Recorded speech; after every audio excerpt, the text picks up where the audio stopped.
They say you know when your life changes, but I didn't feel it in a thunderclap or a sudden fall. It came in a whisper, in the way my heart stuttered when I saw his name on the guest list. I had just finished finalizing the floral arrangements for the ceremony, sitting on the sun-drenched porch of our rented lake house, a place chosen for its serenity. My phone buzzed with a notification, and I tapped open the shared wedding spreadsheet, just to confirm one last RSVP. And that was when my entire world stopped spinning. Jason, my brother's name, sitting there in black and white, listed under confirmed guests. No +1, just him. Like a phantom conjured from a decade of nightmares. The glass of sparkling water slipped from my hand and shattered on the wooden floorboards, but I barely heard it. All I could hear was the rushing of blood in my ears, the distant scream of memory clawing its way back to the surface. Because Jason wasn't just my estranged brother. He was the reason I had spent 5 years rebuilding a life from ashes. He was the wrecking ball that once tore through my sanity and left my sense of safety buried in debris. And now he was coming to my wedding. I couldn't breathe. My body froze as if the sunlight around me had been sucked into some black hole. I tapped the spreadsheet again, hoping, praying, it was some mistake. But there it was, clear as day. Jason Michael Caldwell. Invited by my fiancé. Invited by Connor. Behind my back. It took 5 tries to unlock my phone and call Connor. My fingers were trembling so hard I thought I might drop the device again. When he answered, his voice was calm, cheerful even like nothing seismic had shifted in the universe. Hey babe. You good? There was a pause before I found the strength to speak, my voice flat and brittle. Why is Jason on the guest list? I heard him inhale slowly, the sound of a man preparing to step into a battlefield he didn't know he was already losing. Look, he said finally, I know this might be hard, but it's time you move on. He's your family. Those words. He's your family. They landed with the softness of a hammer to the ribs. You went behind my back, I whispered, the words tasting like rust in my mouth. Connor exhaled again, and his voice dropped an octave into that firm, rational tone he used when he thought I was being irrational. I didn't want to stress you out. But I talked to him. He says he's changed. He's been going to therapy. I thought maybe this could be a turning point. I stood there in silence, heart in my throat, while the love of my life told me the man who shattered my world deserved a seat at the table on the most sacred day of my new beginning. But I didn't scream. I didn't throw the phone. I didn't cry. Not then. Because some betrayals are too big for sound. Rewind. 3 years earlier, I had been a shell of a woman. After Jason's betrayal, I couldn't sleep through the night without jolting awake in sweat, convinced I'd hear his voice in the hallway or find my car tampered with again. The police called it a domestic dispute and didn't even press charges. Said it was a family matter and I should just stay away from him. But what do you do when it's your own brother who destroys your safety? I moved cities. Changed my number. Started fresh. Alone. And then I met Connor. It was nothing cinematic, just 2 people reaching for the same bag of frozen peas in the grocery store. But something about his smile, the way his eyes didn't dart away like everyone else's did, stopped me. He said something funny, something charming. And for the first time in months, I laughed out loud. Not the kind of laugh you perform in public to prove you're okay, but the kind that breaks something open inside you. We talked for an hour in the produce aisle. He bought lemons and told me he made killer lemon bars. He gave me his number but didn't pressure me to give mine. And when I called him 3 days later, he answered on the first ring. The first time I let him touch me, I cried. He didn't pull away. He didn't ask questions. He just held me and whispered, whatever it is, I've got you. That's when the mantra started. As long as he's by my side, nothing from the past can hurt me. I repeated it in the shower. I whispered it into my pillow. I wrote it in my journal. When my nightmares came back, it was the only thing that quieted them. Connor didn't just love me. He held me through the storm. And now he had invited the storm to dinner. The days leading up to the wedding blurred into a whirlwind of final fittings, vendor calls, and well-meaning messages from friends asking, "Are you nervous?" I gave them all the same answer, only about the cake showing up on time. But inside, something had fractured.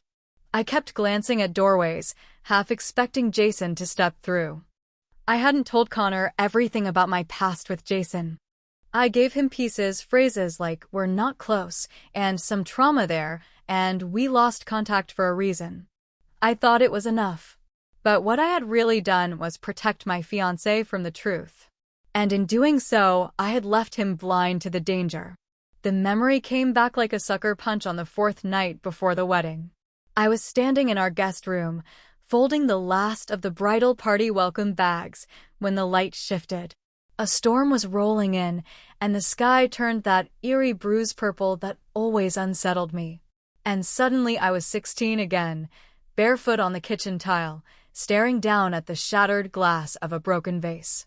Jason stood there, red-eyed and shaking, rage pulsing from every inch of him.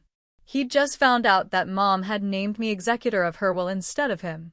He'd screamed at her, said she was always choosing me, the good kid, the golden one. He stormed out, then came back with a bat. I remember standing between him and Mom with my arms out, thinking if I just spoke softly, he'd stop. He didn't. What he did to the house that night felt like an earthquake. What he did to me, psychologically, emotionally, was worse. It took 2 years of therapy to stop flinching when someone raised their voice. 3 to stop checking the locks on every door twice before sleeping. And yet here I was, about to get married to a man who thought that inviting Jason was some kind of reconciliation gesture. That night, I didn't sleep. I lay on the living room couch, listening to the storm lash against the windows, and repeated the mantra over and over again. As long as he's by my side, nothing from the past can hurt me. But it didn't work this time, because he wasn't by my side anymore. He was with Jason. The week of your wedding is supposed to be about joy, celebration, and love, the kind that runs warm through every conversation and fills a room like light. Instead, I walked through mine as though I were tiptoeing through the wreckage of a home already half-burned. Connor had begun to feel like a stranger beside me, his touch no longer an anchor but a question, one I was too afraid to ask aloud because I was terrified I already knew the answer. It started with the sound of a laugh. A particular kind of laugh, the kind that tightens your stomach instantly because it once meant cruelty dressed in charm. I had just come back from a final rehearsal at the venue, tired from posing for too many photographs and accepting too many compliments that felt like lies. The air in the lake house was heavy with late summer heat, windows open, screens buzzing faintly with insects drawn to the porch light. I heard Jason's voice through one of those windows. It was muffled, but unmistakable. I didn't stop moving. I told myself maybe he was just passing by, maybe he'd stopped to speak to someone else. But my legs carried me on autopilot, past the pantry, past the wine glasses Connor insisted be ready for toasts, until I stood outside the closed study door, the one Connor always kept for planning and privacy. Their voices drifted through the gap where the old doorframe never quite met the floor. "She still can't get over it," Jason said, and I could hear the grin in his voice. You'd think by now she'd have learned to laugh. And then Connor laughed too. It wasn't the laugh of someone caught off guard. It wasn't the kind of laugh you make when trying to appease an awkward guest. It was complicit. "She always made it into some big trauma," he replied, as casually as if he were talking about weather or parking. Honestly, I thought this wedding would finally get it out of her system. But nope. Still Miss Martyr 2025. They both laughed again. This time it was louder. I didn't realize I had stopped breathing until I felt my vision edge in with stars, the way it does when your brain starts shutting down, trying to protect you from the trauma it's recognizing all over again. That was when it began to unravel. But it started years ago. It started with a secret.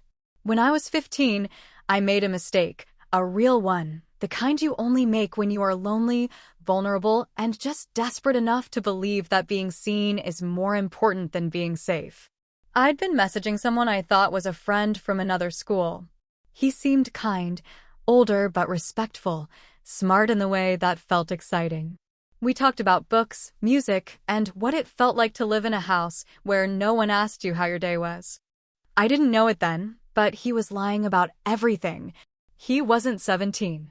He wasn't from the neighboring high school. He wasn't even a student. Jason found out. He found my messages. I had left my email open on the shared computer we both used when I was careless one night.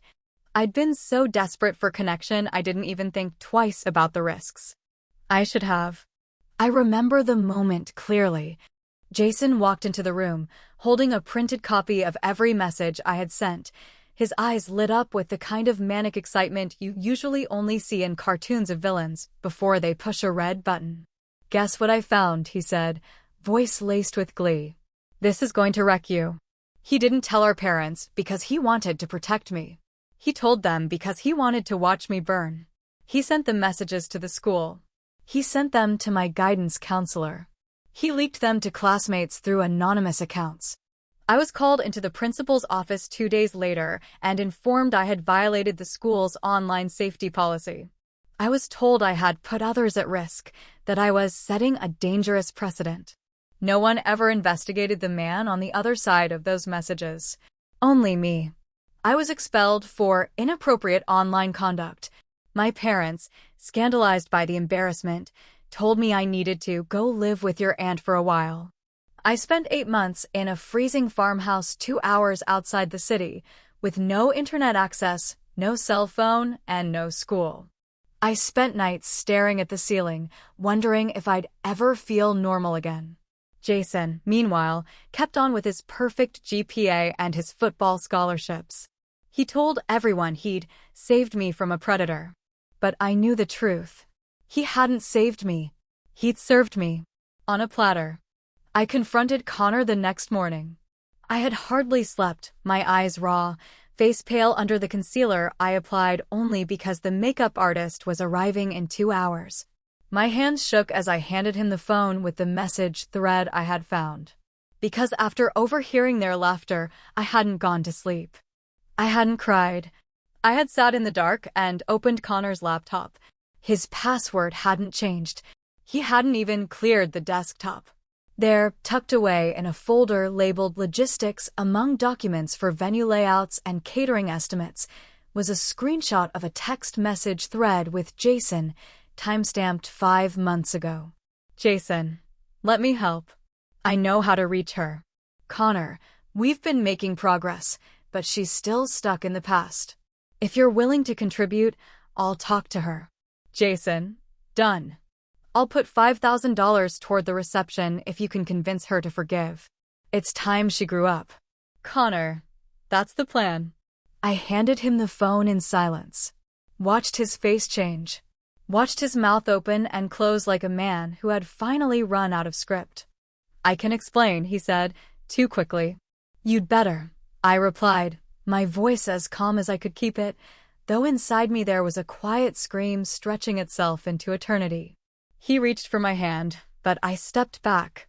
"I wasn't lying when I said I love you," he started, and already I could hear the rehearsed cadence. "But I hoped, that if Jason was willing to help, maybe it could be part of your healing. By inviting the man who destroyed my life to our wedding?" My voice cracked, not from weakness, but from fury I could barely contain.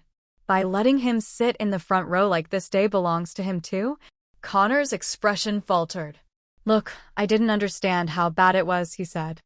"I thought you were exaggerating. I thought it was a phase." My stomach dropped. "A phase," I repeated, my hands curling into fists. Getting expelled, disowned, and exiled was a phase? He looked away. That was when I realized it. It had never been about understanding me. It had been about fixing me. Like I was a project. Like I was broken merchandise being gently refurbished for the showroom floor. The next 12 hours passed in a kind of cold clarity. I didn't cry. I didn't yell. I didn't pack a bag. I moved through the lake house like a ghost, giving instructions to the planner, smiling through hair and makeup, posing for pre-wedding photos where my eyes didn't quite meet the camera. They thought I was calm. They didn't know that calm is sometimes the final stage before eruption.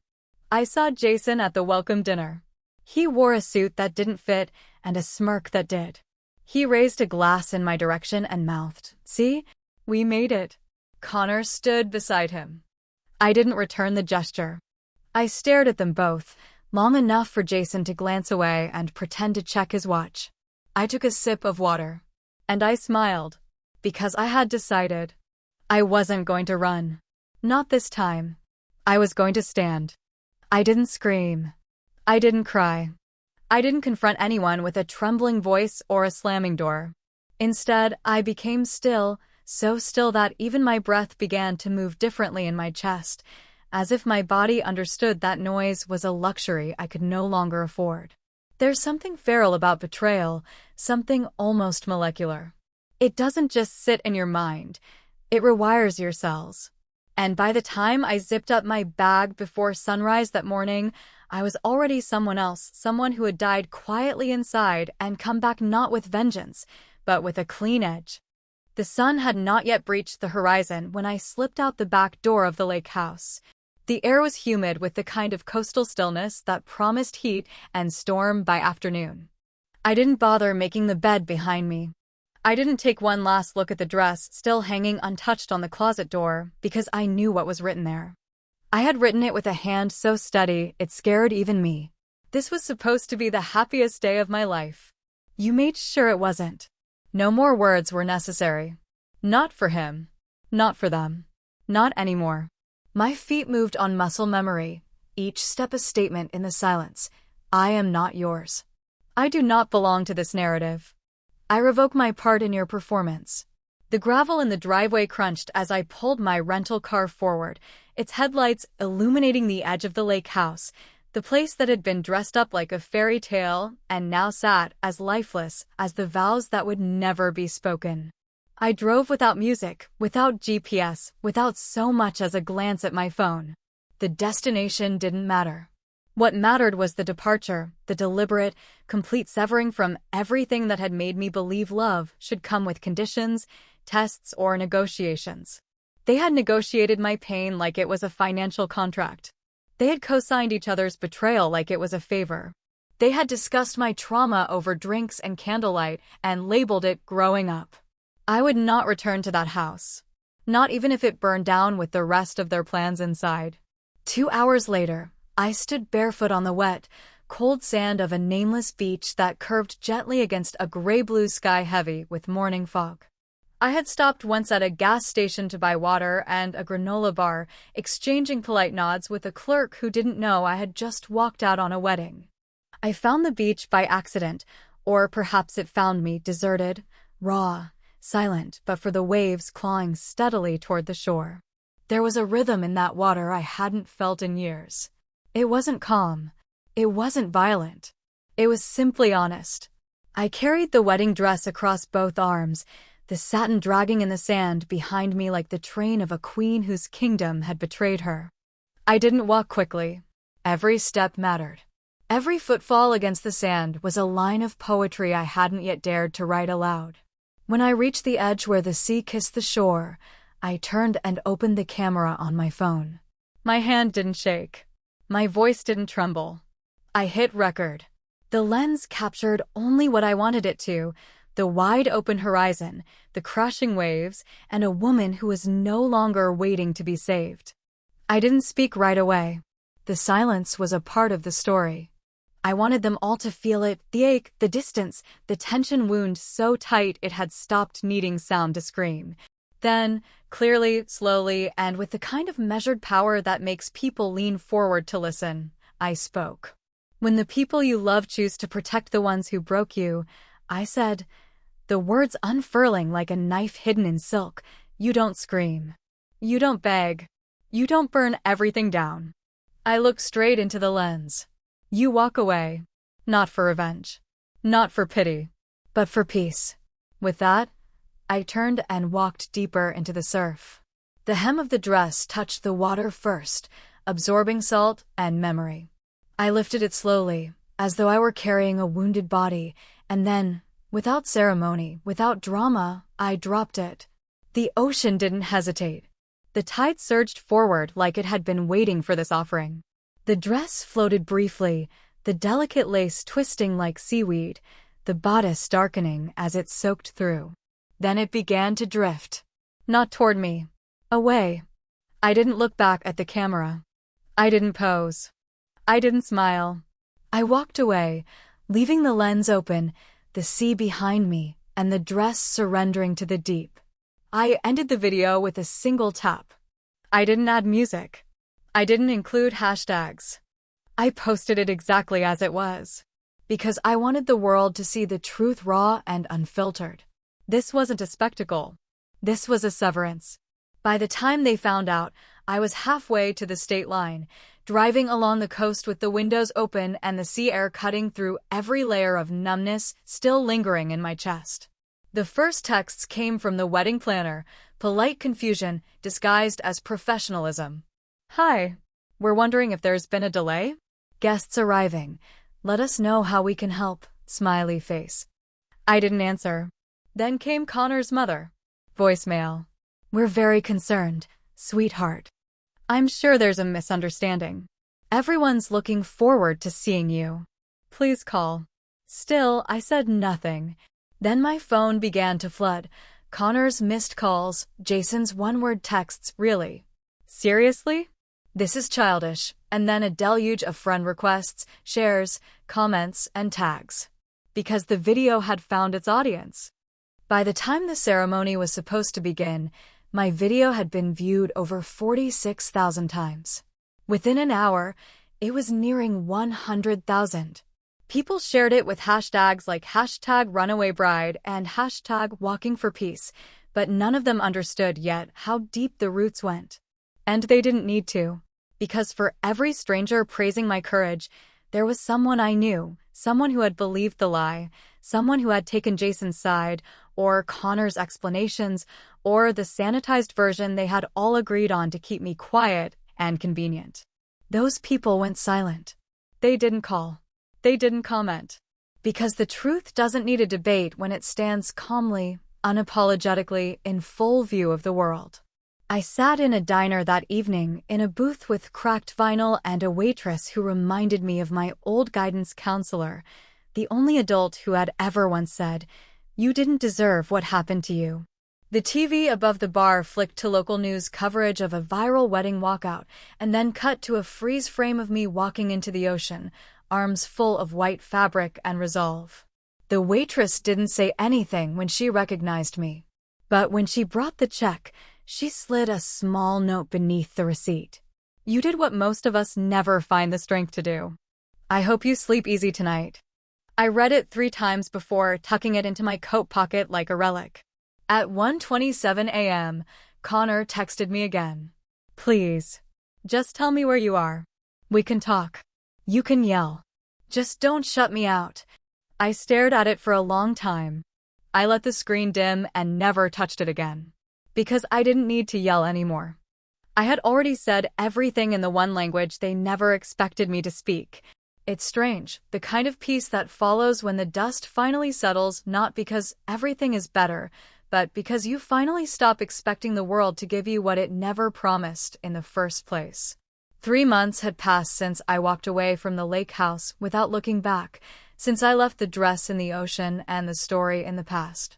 3 months since I gave up the illusion of a future I had never truly belonged to, and in that time, I had become someone I barely recognized, in the best possible way.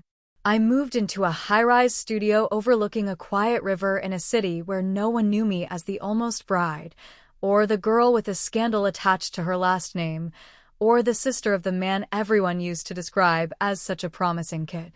I left behind the job that kept me boxed in with polite colleagues and whispered gossip, and stepped into a role at a nonprofit whose mission was sharp, loud, and unapologetically real. I was doing work that mattered, surrounded by people who didn't blink when I told them the truth, who didn't flinch when I said, "He invited the man who ruined my life to our wedding." My mornings were quiet and deliberate. I brewed coffee slowly. I walked without headphones. I opened windows even when it rained. My phone no longer buzzed with notifications from people who only knew how to respond when I was burning. My inbox was full of projects and possibilities, not apologies. I had learned to sit in a room with nothing but my own breath and not hate the silence. Some nights, I would still replay the walk to the water in my mind, but not as trauma, more like a memory you keep on a shelf, not to hold often, but to remind yourself that you are not always small, not always silent. And then, on a Thursday afternoon in early October, just as the sun dipped low enough to turn the river gold, there was a knock on my door. It wasn't loud. It wasn't urgent. But something in the stillness shifted. I wasn't expecting anyone. My friends knew better than to arrive unannounced, and deliveries always came through the lobby downstairs. For a moment, I considered not answering at all. But I did. When I opened the door, the man standing there looked vaguely familiar, not someone from my new life, but someone from the fringe of my past. He held a flat white envelope in one hand and a small messenger bag slung over his shoulder, the kind professional photographers use to carry memory cards and backup batteries. "Hi," he said, adjusting the strap across his chest. "Sorry to drop in like this. You don't know me personally, but I was the second photographer at your wedding. Or, I guess, the almost wedding." I didn't speak. I just watched him, my hand still on the edge of the door, knuckles tight against the frame. He continued, clearly nervous now. "I wasn't going to reach out, but I found something, and, well, I didn't know if you'd want to see it or not. But I figured you had a right." He held out the envelope. It was sealed, heavy with something more than paper, and unmarked except for one word in careful handwriting, my first name. "Where did you get this?" I asked, my voice steady but colder than I intended. He hesitated. "I was sorting through the digital proofs we never delivered. Just cleaning up archives." This was tucked in a folder marked private. It wasn't supposed to be there. I took the envelope slowly, cautiously, like it might bite. "I didn't look inside," he added quickly. "I just saw a few file names, and I recognized some faces. That's all." I nodded once, curtly. "Thanks." He took the cue and stepped back. "Good luck," he said, then turned and disappeared down the hall. I closed the door and stood there for a full minute, the envelope in my hand, the weight of it suddenly growing heavier, like it was full of truth pressed into photographs I hadn't asked to see. Then I opened it. Inside were 5 printed photos, high resolution, professionally framed in matte white borders.